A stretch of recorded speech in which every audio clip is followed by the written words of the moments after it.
Hello coders, and welcome to How to Fix. In today's video, we'll be focusing on a new bug that you might find challenging to solve. So without further ado, let's dive into today's bug. Now, let's execute code 1 to generate the error and observe what happens. Here's a detailed analysis and the remedy for this problem. Please pause the video to read the explanation. Now, let's rectify the code and examine the resultant output.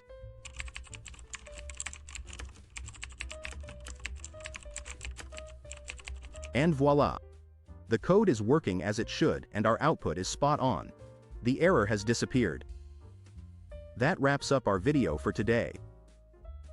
If this video was of help, don't hesitate to hit the like button and subscribe to our channel for more programming fix videos. Keep the curiosity alive, keep growing, and happy programming to all.